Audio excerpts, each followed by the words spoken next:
Panorama Bíblico, Esqueleto del Antiguo y Nuevo Testamento, clase 14. Bendiciones, bienvenidos. Vamos a empezar con la clase número 14 del estudio de Panorama Bíblico. Ahora vamos a retomar la clase anterior para poder así ver la última parte del libro de Josué y de esa forma estaremos comenzando con el libro de los jueces. En la clase pasada estuvimos viendo cómo el pueblo de Israel se prepara para poder conquistar Canaán. Cruzan el río Jordán por medio de un milagro y la obra de Dios. Y vimos cómo en Gilgal se circuncidaron todos los varones del pueblo y también celebraron la Pascua. Más adelante conquistaron Jericó y conquistaron Ai. Y por medio de un pacto, un convenio, ellos ayudaron a los gabaonitas. Y por medio de esa guerra, el pueblo de Israel conquistaron la parte central y la parte sur de Israel. Luego se dirigieron al norte y derrotaron al resto de los ejércitos de Hazor, Javín y otros reyes amorreos que se habían unido en contra del ejército de Israel. Recuerdan que habían formado una alianza entre 5 reyes. Ellos se enfrentaron contra Israel, pero Dios le dio la victoria a Josué y al pueblo. También vimos la distribución de los territorios por tribus. Y de esa forma nosotros terminamos la clase pasada, viendo un poco acerca de la distribución de la tierra a las tribus de Israel. Pero en realidad quisiera retomar esta parte, la distribución de las tierras a las 12 tribus. ¿Se acuerdan que en la última clase memorizamos el mapa con sus nombres y las distribuciones? Bueno, eso hay que repetirlo para que se pueda memorizar y para que pueda quedar en nosotros. Porque en la clase pasada en realidad no tuvimos mucho tiempo para poder memorizar en forma concreta la distribución de las tierras. En la última clase vimos un mapa, no sé si se acuerdan. Y ahí vimos los nombres de aquellos quienes habían recibido tierra. Bueno, en realidad yo también hice unos ademanes en la pantalla, ¿no? Una especie de mímicas con mis manos. Pero parece que se vio al revés. El lado oriental es para este lado, pero yo creo que lo hice para el otro lado. Parece que eso ha confundido un poco. Así que el día de hoy vamos a volver a hacerlo. Claro que de acuerdo al mapa yo lo veo en la pantalla, veo el oriente, el occidente, pero en realidad es justo lo contrario a como ustedes lo pueden ver en sus pantallas. Por esta razón es que quiero volver a repetirlo para que esta vez no haya confusiones. Entonces vamos a ver el mapa nuevamente, traten de apuntarlo y sobre todo a seguirme. Recuerden que Moab, Edom y Amón también tienen tierras. Si bien ellos no están dentro de las 12 tribus de Israel, nosotros sí vamos a estudiar su ubicación. Y va a ser muy provechoso para los futuros relatos bíblicos que vamos a estudiar en las siguientes clases. Por lo general, cuando se trata de repasar este tipo de distribución de las tierras, yo me pongo de pie, ¿no? Para poder hacer los ademanes y para que sea más fácil para ustedes. Pero aquí, de esta forma como lo estoy haciendo, me siento mucho más limitado. En realidad no me puedo mover mucho, no me puedo poner de pie, así que en esta oportunidad lo voy a tener que hacer sentado. Pero yo les pediría una cosa, viéndome a través de sus pantallas, piensen que mi boca es el mar de Galilea, que mi corbata es el río Jordán y que mi estómago sería como el mar muerto, aunque de repente mi estómago no lo pueden ver en la pantalla. Entonces, esto es norte y esto es sur. Si alguno de ustedes que están estudiando en forma virtual Panorama Bíblico son pastores, yo les animo a que ustedes también puedan enseñar esta clase, este tema a sus congregantes. En realidad, de esta forma yo entiendo que es la mejor manera de poder enseñar y que ellos aprendan la ubicación de la distribución de los terrenos de Israel. Entonces, vemos el norte, el sur, el oriente y el occidente. Cuando el pueblo de Israel, cuando la Biblia habla de este lado del Jordán, se está refiriendo a la parte occidental. Y cuando dicen del otro lado del Jordán, se están refiriendo a la parte oriental del Jordán. Así que yo les pido que puedan tener estos datos en cuenta. Entonces, oriente, occidente, norte y sur. El mar de Galilea, el río Jordán, el mar muerto. Entonces empecemos por el lado oriental del Jordán.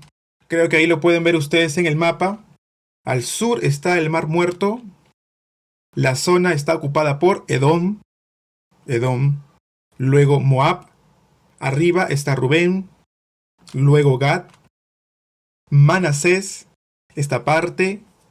Luego viene Amón. De Galaad un poco más para allá. Su territorio a veces se extiende, en otras oportunidades se achica, pero más o menos a rasgos generales estamos tratando de identificar la ubicación de estos pueblos. Entonces, del lado oriental de Gad, Asmón. Entonces, veamos una vez más. Vamos a comenzar desde Edom. Del lado oriental, Edom, Moab, Rubén, Gad, Manasés y Amón. Gad, Manasés y Amón. Vamos a repetirlo una vez más. Comencemos. Edom, Moab, Rubén, Gad, Manasés y Amón. Edom, Moab, Rubén, Gad, Manasés y Edom. Y Amón. Ahora, si se dan cuenta, yo en sus pantallas estoy haciendo unos ademanes, unas formas, unas mímicas con mis manos. Yo les pido ahora que ustedes también puedan repetirlo. De la misma forma, Edom, Moab, Gad, tienen que ir viendo la forma en que yo muevo mis brazos y tratar de repetirlo. Tienen que ver cuáles son las ubicaciones de la mano y esto les va a hacer recordar la posición de las tierras. Vamos a verlo una vez más. Edom, Moab, Rubén, Gad, Manasés y Amón. Ahora pasemos al lado occidental del Jordán. Se encuentra el mar de Galilea y empezamos con el que se encuentra más cerca de la costa del mar Mediterráneo. Aser. Ahora traten de seguirme los ademanes, traten de seguirme la posición de las manos. Aser. Neftalí. Neftalí, que abarca gran parte del mar de Galilea. Nuevamente, Aser, Neftalí, Zabulón, que se encuentra más abajo, Zabulón, Isaacar, y después se encuentra Manasés, que en realidad es un territorio bastante grande. Manasés, ven cómo hago ese ademán para recordar. Manasés, grande el territorio de Manasés. Manasés, y luego debajo de Manasés se encuentra Efraín. En realidad no es tan grande. Efraín se encuentra al sur de Manasés. Luego Dan. Luego quiero hablar más adelante acerca de la tribu de Dan, si es que tenemos el tiempo. Cuando veamos Sansón voy a tratar de hablar un poco de Dan. Dan, Benjamín, más adentro, Benjamín. Luego viene... Ahora yo no sé si ustedes llegan a ver bien en sus pantallas. Espero que sí. Bueno, después viene Judá. Se dan cuenta que el territorio de Judá es muy grande. Es grande en realidad el territorio de Judá. Es por eso que lo hacemos grande con la mano. Judá y Simeón, que se encuentra dentro. Simeón es el territorio que se encuentra dentro de Judá. Vamos a repetir una vez más. Aser, Neftalí, Zabulón, Isaacar, Manasés, Efraín, Dan, Benjamín, Judá, que es grande, Judá. Y por último Simeón. Una vez más. Desde arriba. Aser, Neftalí, Zabulón, Isaacar, Manasés, Efraín, Dan, Benjamín, Dan, que prácticamente es solamente un punto, Benjamín, Judá y Simeón al último. Bueno, yo les pido que hagan un esfuerzo en poder memorizar este mapa y sin falta traten de apuntarlo, de memorizarlo, de repetirlo. Y yo les pido que puedan esforzarse. Ahora, algo muy importante sobre esto es que Manasés y Efraín son los dos hijos de José. Ellos también recibieron su heredad como una tribu más. Dos tribus no pudieron recibir su heredad siendo aún hijos de José. Leví y José. Y en lugar de ellos dos, los que reciben esta heredad es Manasés y Efraín. Es por eso que al final suman 12. La tribu de Leví no recibe tierras por heredad, pero sí recibieron ciudades. Ciudades en donde habitarían los levitas. Y serían 48 ciudades que recibirían los levitas como heredad. Una vez más, ellos no reciben tierras, sino que reciben ciudades. Y ciudades con sus ejidos, que son 200 codos a su alrededor. Es decir, 900 metros alrededor. Es decir, recibirían su ciudad con sus 900 metros de alrededor. Alrededor a la redonda, ¿no?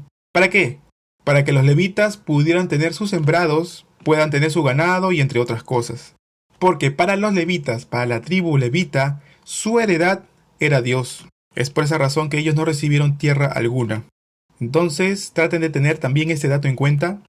Ahora bien, retomemos y regresemos nuevamente a Josué. Como les dije en la clase anterior, de los capítulos 13, 14, 15, 16, 17, 18, 19, es decir, del 13 al 19, en estos 7 capítulos se trata acerca de la distribución de la tierra. Y aunque de repente usted lo lea una y otra vez, no lo va a poder entender mucho. Es por eso que es mucho más práctico y más provechoso que ustedes puedan memorizar el mapa que yo les acabo de enseñar, para que de esta forma ustedes puedan ver quiénes recibieron su heredad. Les aseguro que va a ser muy práctico y muy beneficioso. También en el capítulo 20 y capítulo 21 vamos a encontrar las ciudades de refugio.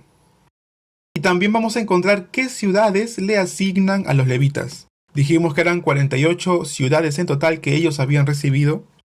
Las ciudades de refugio tenían el siguiente concepto y eran para los siguientes casos. Supongamos que una persona cometió homicidio por hierro. Ahora, ¿qué significa esto? Que por error, sin intención, mató a alguien. Es una suposición. Si hubiese sido con intención, es decir, premeditado, esa persona debía morir apedreado.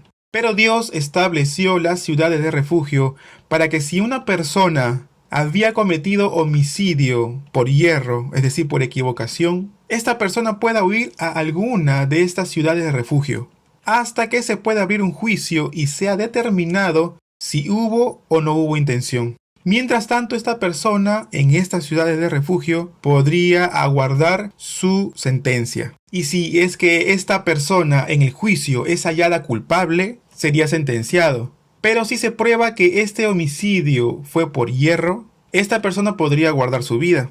Entonces, hasta el momento en que se le abra un juicio, esta persona puede quedarse en alguna de estas ciudades. Vemos que son 6 estas ciudades de refugio. Son 3 ciudades que se encuentran del lado oriental del Jordán y 3 ciudades que se encuentran del lado occidental del Jordán. Hoy en día, las ciudades de refugio, este concepto de ciudad de refugio es Jesucristo. Nosotros, todos, hemos nacido como pecadores, pensamos en pecar y efectivamente pecamos. Es por esa razón que la muerte es un destino seguro para nosotros.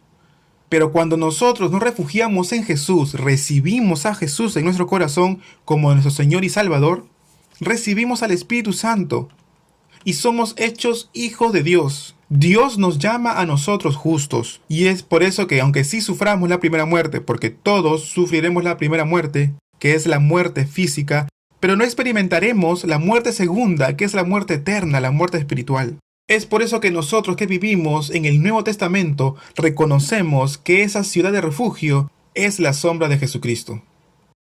Entonces, en el capítulo 20 y 21 se trata acerca de las ciudades de refugio y la distribución de las ciudades a los levitas.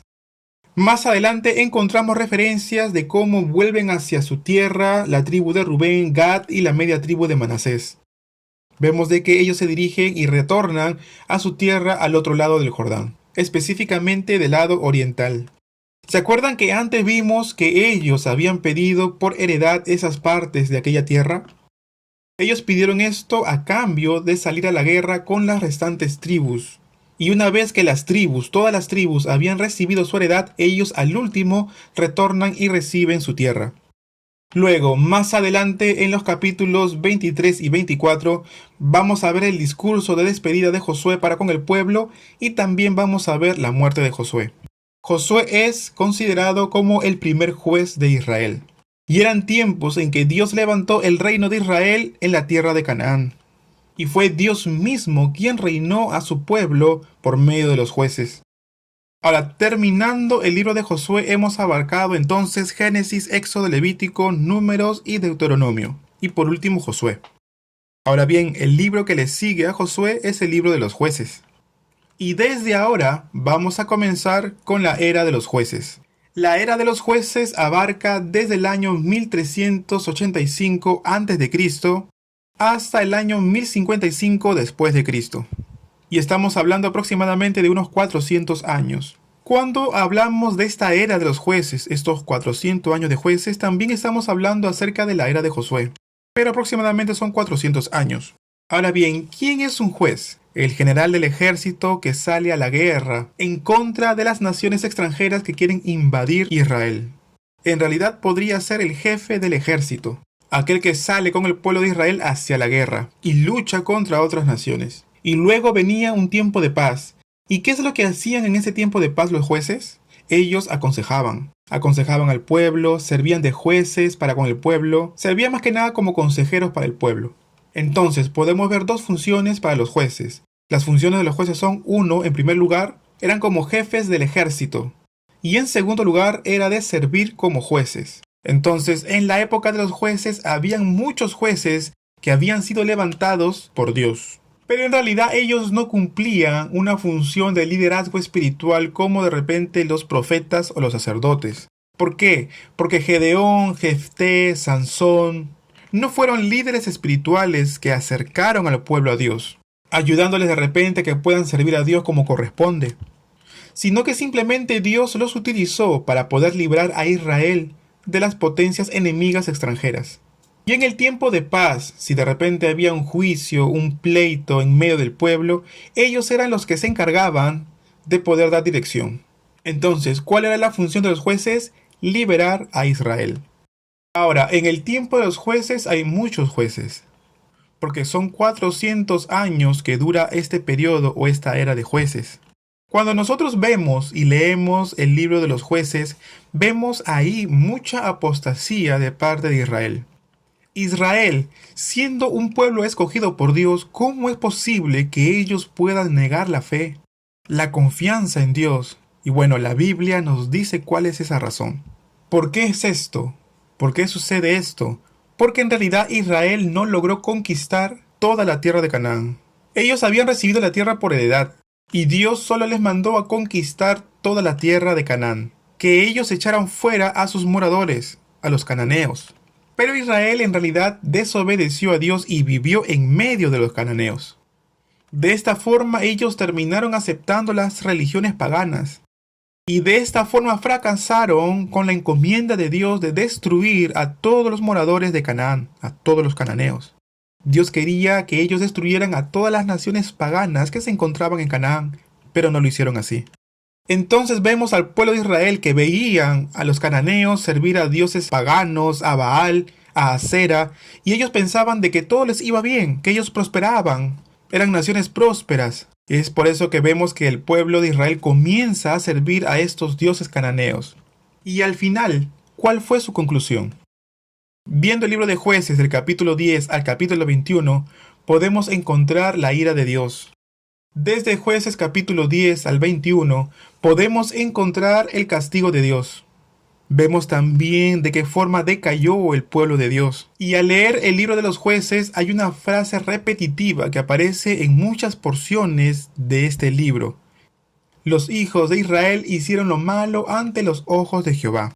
Capítulo 2, verso 11, capítulo 3 al 7 en adelante. Y como vemos en la pantalla lo podemos encontrar en capítulo 2, 11, en capítulo 3, 7, capítulo 4, 1, 6, 1, 10, 6, capítulo 13, 1 y también lo podemos ver en Deuteronomio capítulo 12 del 8 al 12. Y esta palabra era repetitiva en todas estas veces. Ahora bien, vamos a buscar Jueces capítulo 2, verso 11. Después los hijos de Israel hicieron lo malo ante los ojos de Jehová y sirvieron a los Baales. Y de esta forma vemos que el pueblo de Israel cometía idolatría.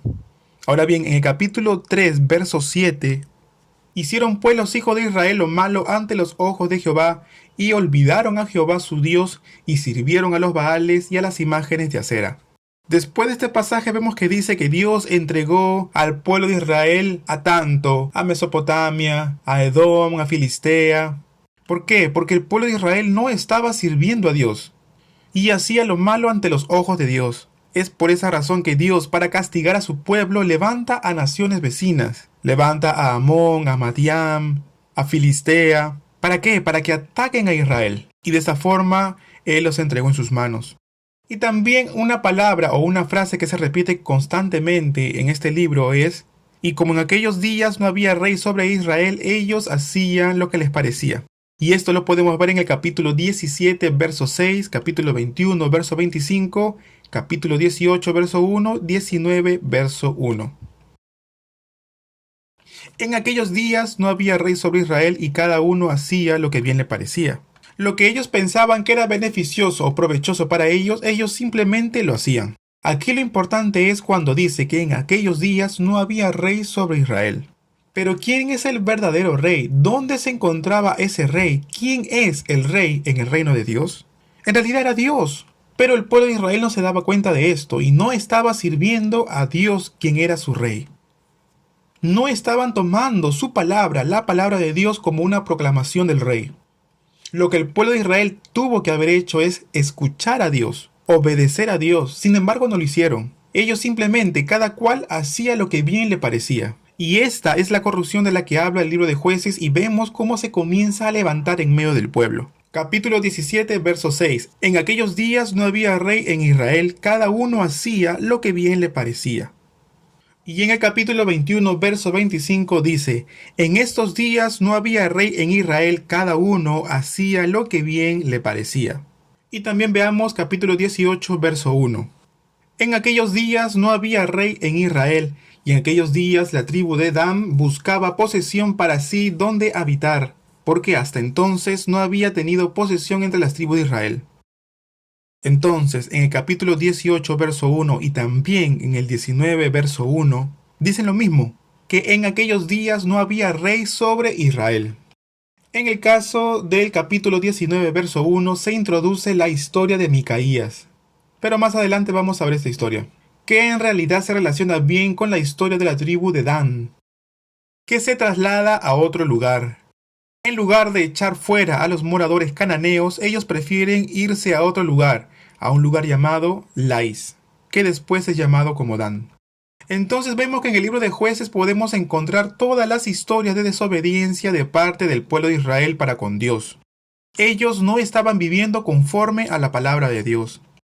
Cuando nosotros podemos leer el libro de Josué, la historia de Josué, podemos ver cómo es la fidelidad de Dios para con su pueblo, cómo Dios cumple su promesa hecha a Abraham, Isaac y Jacob. Y vemos cómo Dios sale a pelear delante, en medio de su pueblo. Pero cuando nosotros vemos el libro de los Jueces, encontramos una historia totalmente diferente. Vemos a un pueblo de Dios que hace lo malo ante los ojos de Dios, sirviendo a Baal, a Asera, y que cada cual hace lo que bien le parece cuando no había rey en Israel. Nosotros, cuando leamos este libro, tomemos la decisión de no seguir este mal ejemplo. Esta era, la era de los jueces, tiene un periodo de duración de 400 años. Muchos personajes, muchos jueces aparecen en este libro, porque hubo 400 años en donde el pueblo de Israel hizo lo malo ante los ojos de Dios. Ahora bien, ¿por qué el pueblo de Israel caería tantas veces en el pecado? Al principio, Dios le daba un tiempo de paz al pueblo de Israel. ¿Y qué es lo que sucede después de esto? El pueblo de Israel, cuando ellos ven que todo prospera, que todo está en paz, es muy parecido a lo que nos pasa a nosotros el día de hoy, ¿no? Nos va bien en los negocios, nos va bien en el trabajo, a nuestros hijos les van bien en los estudios.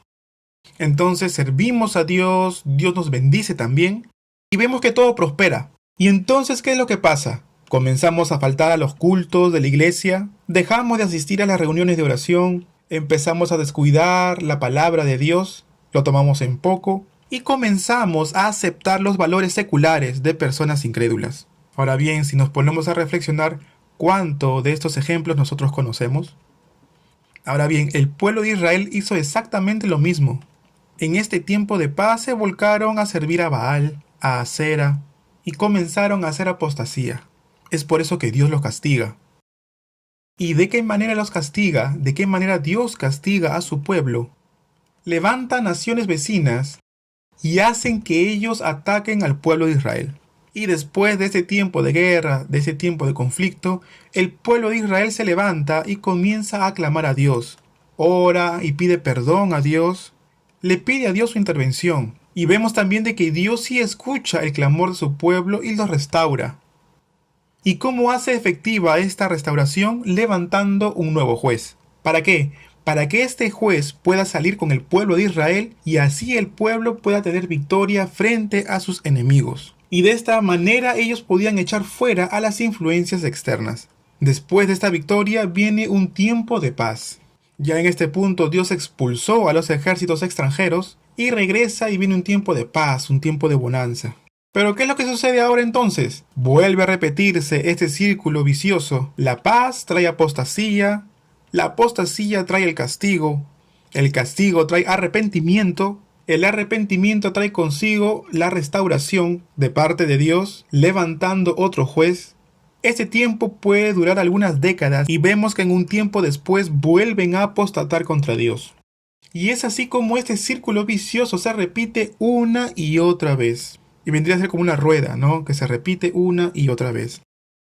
Amados seminaristas, cuando nos va bien en los negocios, estamos bien económicamente, tenemos salud, nos alejamos de Dios. Y entonces Dios castiga a los hijos, porque en realidad a Él no le agrada ver la desobediencia en sus hijos. Amados, puede haber alrededor de nosotros incrédulos que efectivamente prosperan. Claro, desde un punto de vista del mundo. Ellos no van a la iglesia, no siguen a Dios, no conocen a Dios. Pero vemos que prosperan en los negocios, tienen dinero, sus hijos les va bien, tienen estabilidad económica, tienen trabajo, están bien económicamente. Pareciera a simple vista que no tienen ningún problema. Pero a veces Dios a esas personas no las castiga y nosotros decimos, pero ¿cómo Dios es posible esto si ellos no vienen a la iglesia? No sirven a Dios, están de vacaciones en vacaciones. Y mira cómo viven, prosperados y con dinero. Y de repente podemos mirar como con envidia. Y comenzamos a codiciar el estilo de vida de ellos. Y de esa forma nosotros podemos tropezar. Pero si ellos no reciben ningún tipo de amonestación o reprensión de parte de Dios, es porque en realidad y simplemente no son hijos de Dios. Quizá aquí en el mundo da la impresión o la apariencia de que ellos están prosperando, pero recordemos de que su fin será destrucción, una destrucción que es eterna. Pero si un hijo de Dios desobedece a Dios, Dios no los deja sin disciplina, sino que Dios nos castiga, nos disciplina, de repente con aflicción en la familia, en los negocios. ¿Para qué? Para que nosotros podamos entender y podamos regresar, retornar, volver a nuestro Padre. Amados, esta es una verdadera bendición. ¿Por qué? Porque nosotros sí somos hijos de Dios.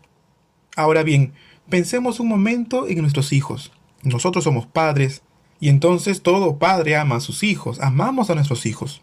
Pero estos han crecido y se han volcado al mundo. Empezaron a drogarse, a fumar, tienen malas compañías. Y supongamos que nos enteramos. Al recibir esa noticia, ¿nos quedaremos con los brazos cruzados?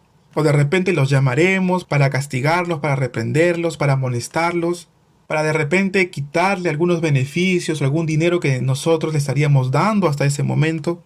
¿Para qué? Para que ellos puedan volver al camino correcto. Y en realidad nosotros no vamos a descansar hasta lograr esto. Y cuando ya nosotros no podamos hacer nada porque simplemente no nos hacen caso, hemos tratado de hacer todo lo que está a nuestro alcance, pero no pasa nada y no hay efecto, nosotros podemos decir, ok, está bien, haz lo que tú quieras. Haz con tu vida lo que tú quieras. Y en realidad este sería el peor castigo que un padre o una madre podría aplicar con su hijo. Entonces, nosotros podemos ser disciplinados, afligidos por Dios, porque en realidad somos los hijos amados de Dios. Y si esto sucede, volvamos rápido a los caminos de Dios, retomemos el camino de Dios. Tomemos este camino de arrepentimiento y tratemos de cumplir la palabra de Dios en nuestras vidas. Bien, volviendo al libro de los jueces, vamos a enfocarnos en alguno de los jueces. Vamos a ver qué tan grande fue la desobediencia del pueblo de Israel en los tiempos de los jueces. Entonces comenzaron a morar con los pobladores que se encontraban en la tierra de Canaán. Esto lo podemos ver en el libro de Jueces en el capítulo número 1. El pueblo de Israel no expulsó a estos moradores de la tierra prometida. Y en el capítulo número 1 podemos ver de que ellos desobedecieron y que el pueblo de Israel comenzó a aprender de la vida contaminada y pecaminosa de los cananeos. En realidad ellos estaban desobedeciendo a la palabra de Dios. El tema principal del libro de los jueces se encuentra en el capítulo 2, 11 hasta el verso 19. La apostasía y la restauración del pueblo de Israel. En realidad todo este concepto de círculo vicioso que hemos visto hace un momento se encuentra en estos versos bíblicos. Por 400 años duró este círculo vicioso. Apostasía de Israel, restauración de Dios. Apostasía de Israel, restauración de Dios. De esta forma. Y se levantaron muchos jueces desde el capítulo 3 hasta el capítulo 16. Algunos de ellos, Gedeón, Jefté, Samsón, son algunos de ellos. Ahora bien, ¿qué roles cumplieron los jueces? Vamos a tratar de verlos en los siguientes capítulos.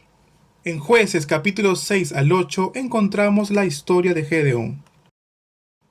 Y vamos a retornar al mapa, vamos a ver una vez más el mapa. Y este es el mapa que le pertenecía a la tribu de Manasés. Y vemos que él era un hombre cobarde, un hombre de poco valor. Los madianitas atacaban mucho la región habitada por los de Manasés, esto del lado occidental del Jordán. Entonces ellos venían, atacaban, los oprimían y se llevaban la agricultura, las cosechas, los frutos. Entonces Gedeón de la familia Abieserita se encontraba sacudiendo el trigo, pero no en la era, sino que en el lagar. ¿Para qué? Para que no sea visto y no le quitaran el trigo. Él estaba escondido de los madianitas cuando en eso se le aparece el ángel de Dios. Y le dice, Jehová está contigo, hombre esforzado y valiente. Tú harás grandes cosas y librarás a Israel de las manos de los madianitas. Entonces Gedeón le dice, yo soy el menor en la casa de mi padre y también mi familia es pobre en Manasés. Y luego el ángel de Jehová le dice, yo te voy a dar a ti una señal, aunque en realidad fue Gedeón quien había pedido la señal. En la primera señal vemos de que Gedeón pide poner un vellón en la era y pidió que el rocío que caiga solamente esté en el vellón y que luego quedara seca toda la tierra que está alrededor. Ahora, pensando bien, ¿esto puede pasar? ¿Puede suceder? ¿Sería una probabilidad? Pero no, en realidad sería esto imposible, que algo como eso pueda ocurrir. Pero si Dios lo hace, esto es posible. Para Dios nada es imposible. Es así como cuando Gedeón se levantó en la mañana, el vellón estaba con rocío y todo lo demás se encontraba seco. Pero vemos que a Gedeón no le bastó esta señal para poder entender que Dios le había llamado. Y en esta oportunidad él pide lo contrario. Y ahora que el vellón esté seco y que todo el rocío caiga en toda la tierra.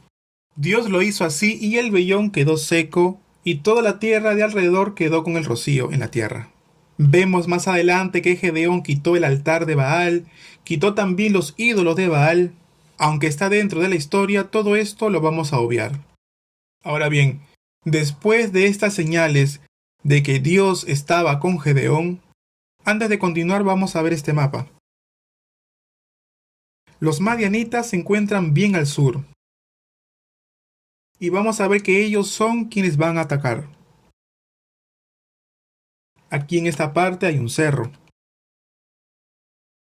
Vamos a ver si lo puedo marcar.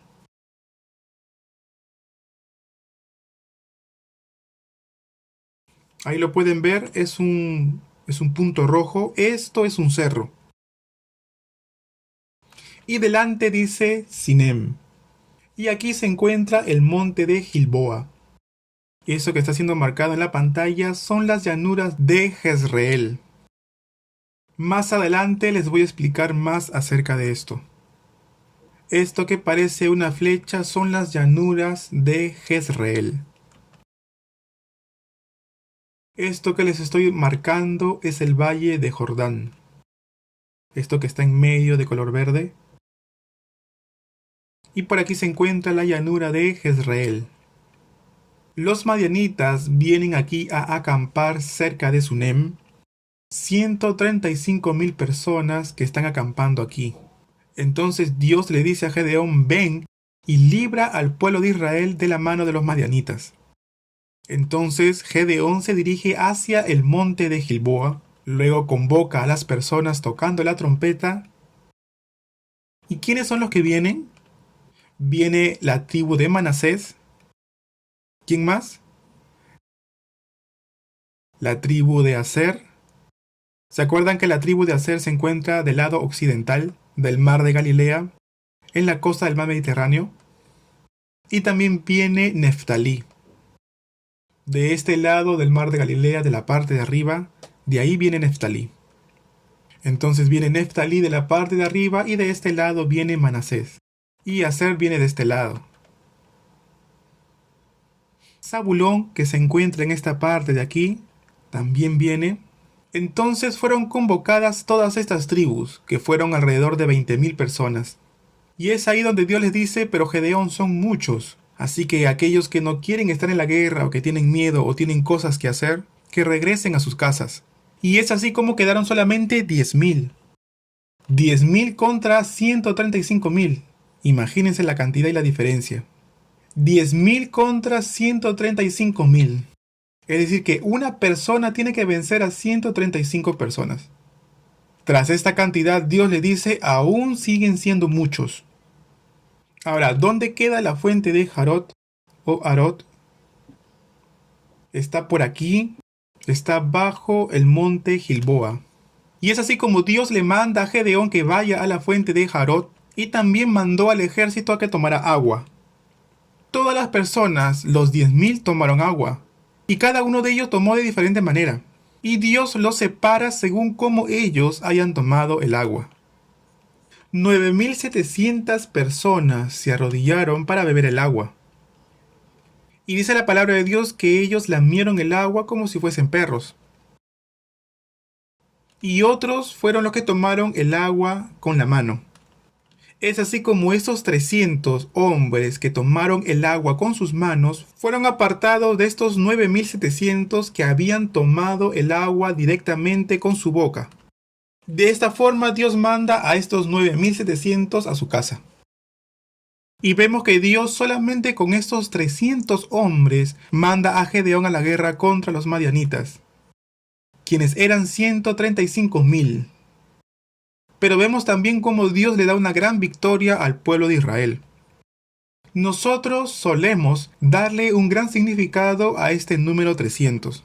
Nosotros decimos, los 9.700 no tenían la postura para salir a la guerra. Porque si ellos eran soldados que iban a ir a una guerra, ellos a la hora de beber el agua, ellos debían de estar atentos, debían estar advertidos, mirando para todos lados. No debieron haberse sacado el casco, ni haber metido la cabeza a la fuente para poder beber el agua. Es por eso que Dios los encontró poco aptos para la guerra. Y es por eso que Dios los envió a su casa, envió a los 9.700 hombres a su casa, solamente apartando a 300. Hay muchos pastores que lo pueden interpretar así, pero en realidad yo creo de que no está bien esta interpretación. Porque la Biblia dice que la razón por la cual Dios mandó de vuelta a casa a estas 9.700 personas es por lo siguiente. Si el pueblo de Israel ganaba siendo numeroso, ellos podrían decir que fue todo por su propia fuerza, y que la victoria fue por ellos, por su fuerza, y no por la gracia de Dios, no por la ayuda de Dios. Es por eso que Dios buscó un número muy inferior, para que el pueblo de Israel de ninguna manera pueda creer que fue por sus méritos que tuvieron victoria en la guerra, sino que ellos tenían que reconocer que fue por la gracia y la misericordia de Dios que ganaron frente a los madianitas. Es por esta razón que Dios se quedó con 300 hombres. Ahora bien, si los 300 se hubiesen postrado para beber el agua de la fuente y los 9.700 hubieran bebido el agua con sus manos, ¿qué hubiera pasado? Dios igual hubiese mandado a los 9.700 a su casa, hubiese enviado a los 9.700 de retorno a su casa, y se hubiese quedado solamente con los 300. Amados, es así como Dios manda a Gedeón a la guerra tan solo con 300 hombres. Ahora bien, nosotros sabemos de que Dios le dio la victoria. Y le dijo a Gedeón, toma a tu criado, a Fura, y ve al campamento de los enemigos, y escucha lo que ellos dicen. En aquella noche vemos que Gedeón va con su criado al campamento de los madianitas y escuchó a 2 soldados decir lo siguiente. Ayer yo soñé un sueño. Venía un pan de cebada que rodaba hasta el campamento de Madián y lo golpeó de tal manera que trastornó todo nuestro campamento. Entonces su compañero, que era madianita también, le interpreta el sueño y le dice, esto no es otra cosa sino que la espada de Gedeón. Al escuchar esta conversación, Gedeón, que era un hombre de poco valor, temeroso, cobarde, entiende que es Dios quien va a obrar en esta guerra. Y con fe, Gedeón sale con estos 300 hombres hacia la guerra. Y es así como Gedeón tiene victoria. Todos los madianitas huyen de delante de Gedeón. Muchos mueren, pero Seba y Salmuna, reyes de Madián, huyen hacia el otro lado del Jordán. Cuando estos reyes comienzan a huir, es la tribu de Efraín quien los ayuda. Es la tribu de Efraín quien ayuda a Gedeón. Después de la guerra de la victoria, los hombres de Efraín se quejan ante Gedeón diciendo: ¿por qué no nos llamaste a nosotros antes para poder participar de la guerra? Y dice la palabra de Dios que le reconvinieron fuertemente. Ahora, ¿por qué Efraín se quejaba? Efraín era hermano de Manasés. En realidad no estaban tan lejos. Miren en la pantalla, miren el mapa. Aquí en esta parte vivía Manasés. Y Efraín vivía en esta zona de acá. En realidad, Efraín y Manasés se encontraban en un lugar muy cercano. Y aún, pese a esto, Efraín no fue convocado. Gedeón le responde a los de Efraín: ¿no es el rebusco de Efraín mejor que la vendimia de Abiezer? Esto lo podemos ver en el libro de Jueces capítulo 8, verso 2. Luego vemos de que persiguen a los madianitas, a los reyes de los madianitas, y los llegan a matar. Y es así como vemos que el pueblo de Israel trae consigo un gran botín. Y con los arcillos que consiguieron mandan a hacer un efod. Y todo el pueblo de Israel se prostituyó detrás del efod en aquel lugar. Y con esto podemos ver que en realidad Gedeón no fue un líder espiritual para el pueblo de Israel. Bueno, esta fue la historia de Gedeón. Y ahora vamos a hablar un poco acerca de Jefté. Jefté era de Galaad. Galaad se encuentra aquí. Vamos a este nuevo mapa y voy a tratar de usar este lápiz. Este de aquí es el río Jordán. Luego vemos el Mar Muerto en la parte de abajo. Los amonitas se encontraban en esta parte de aquí que estoy marcando de círculo rojo. Aquí en el mapa en realidad dice Rabá, que es la ciudad capital de Amón.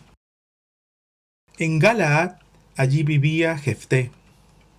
Jefté era hijo de una mujer ramera, y aún en su casa, en su familia, era despreciado por sus hermanos, por los hijos en realidad de la esposa, porque en realidad él era hijo de una concubina, de una mujer ramera.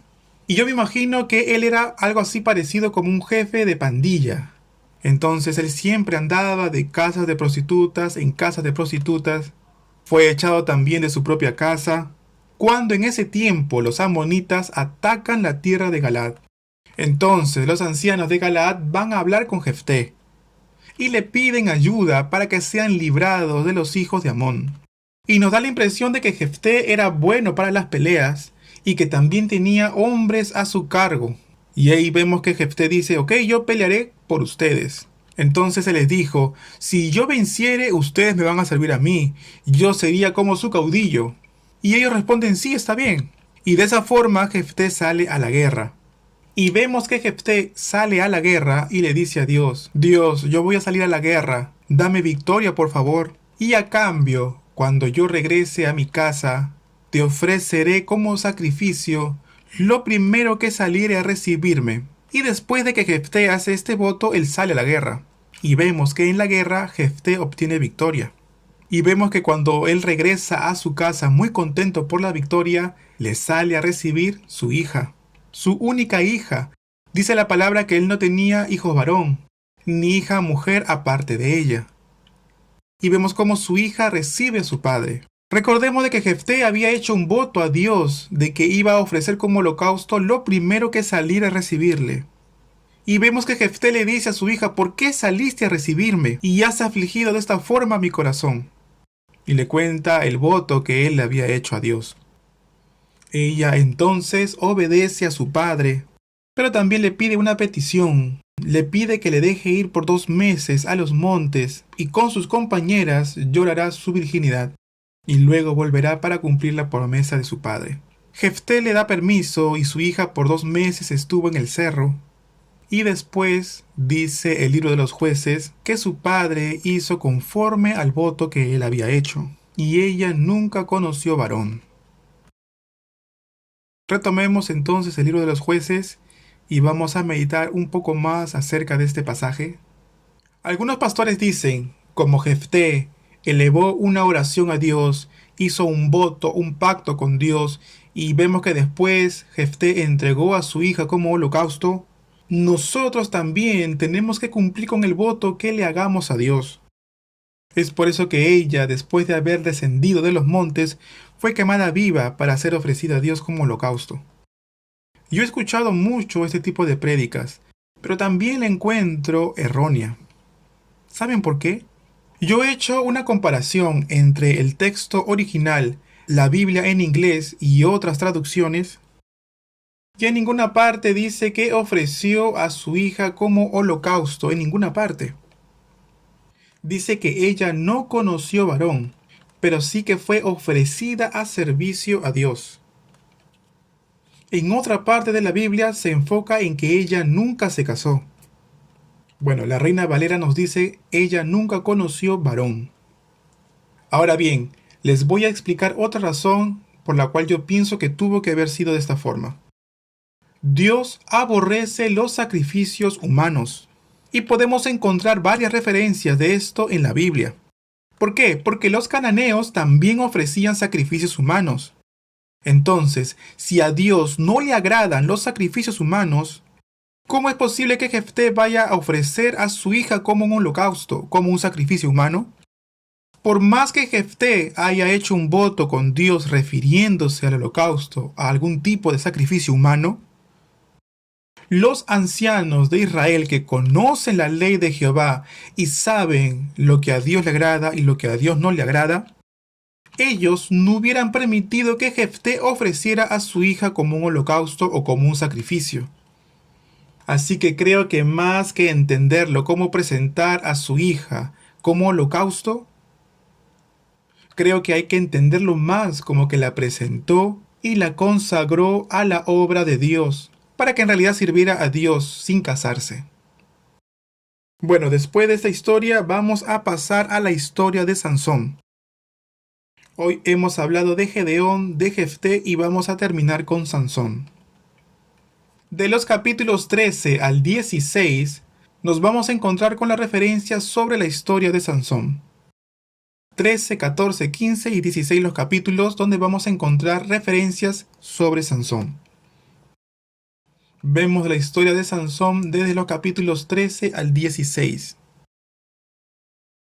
De todos los jueces que aparecen en esta era del libro de los jueces, la historia de Sansón es la historia más extensa, porque abarca los capítulos del 13 al 16, y son 4 capítulos. ¿Por qué será así? Aquí podemos encontrar una fiel descripción de la vida de cómo vivían los israelitas en la era de los jueces. Siendo nazareo, fue escogido Sansón desde el vientre de su madre. Pero vemos que él no pudo cumplir bien su llamado. Es así como podemos encontrar la historia de Sansón, la historia más extensa en los libros de los jueces. Capítulo 13 dice que había un hombre de Sora de la tribu de Dan, el cual se llamaba Manoa, y su mujer era estéril y nunca había tenido hijos. Manoa es el padre de Sansón. Y por aquí en esta zona se encuentra Sora. Sora, Timna, Metsemes, hace referencia en realidad todo a una misma zona. En la última parte del libro de los jueces aparece Betsemes. Todas estas ciudades que hemos mencionado se encuentran ubicadas en un valle, en el valle de Sorek. Anteriormente, en otra clase, yo les hablé acerca de 5 valles. Está el río Jordán del lado oriental, debajo de los montes de Judá.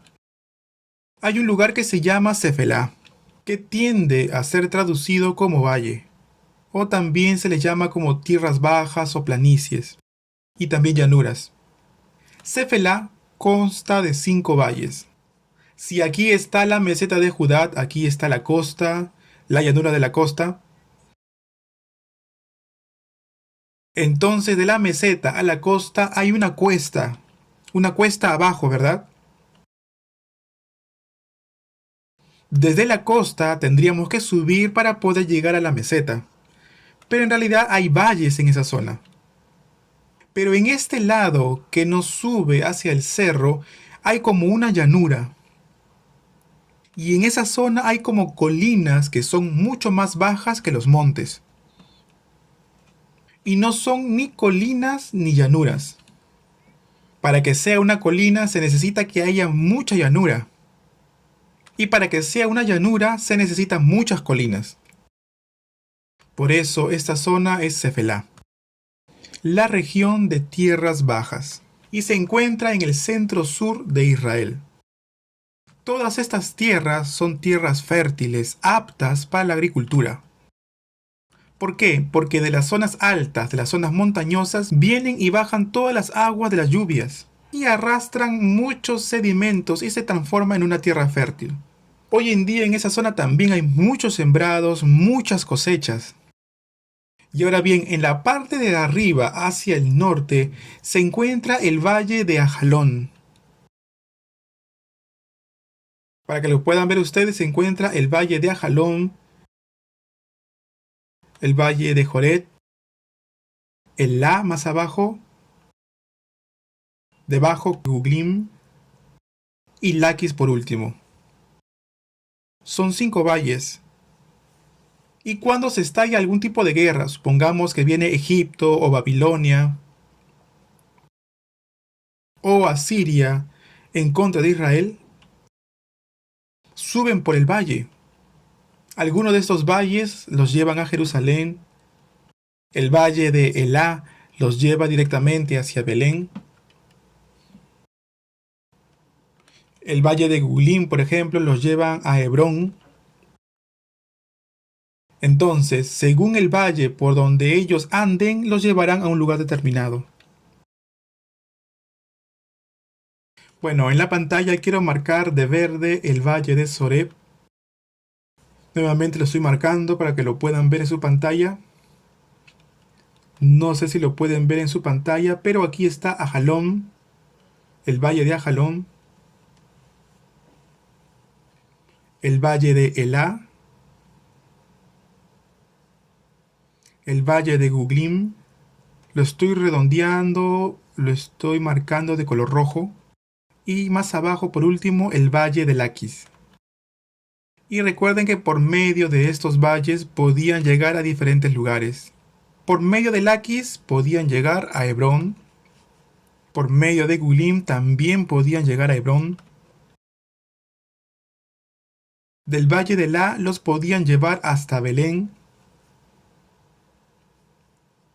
El valle de Sorek también los lleva hacia Belén y también puede ser a Jerusalén.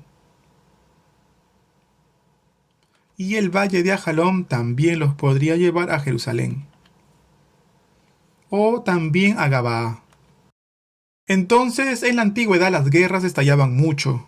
Los ejércitos que llegaban por la llanura de Filistea e ingresaban por los valles. Bueno, entonces la historia de Sansón parece que la vamos a tener que dejar hasta aquí y vamos a continuar en la siguiente clase. Nos hemos pasado un poco el tiempo. Y la próxima clase vamos a seguir hablando de Sansón y la caída del pueblo de Israel en el tiempo de los jueces. Vamos a ver también la historia de Micaías y la historia de la tribu de Dan. Y también la historia de un levita que vive con una concubina y con eso lo que le sucede también al pueblo de Israel. Vamos a ver cómo también Israel, todas las tribus de Israel entran en guerra con la tribu de Dan. Y esto va a ser un ejemplo claro de la decadencia del pueblo de Israel. Bueno, entonces terminamos hasta aquí. La historia de Sansón la cubriremos en la siguiente clase. Muchas gracias por el esfuerzo que han hecho. Terminamos entonces la clase 14. Nos vemos en la clase número 15. Gracias. Bendiciones.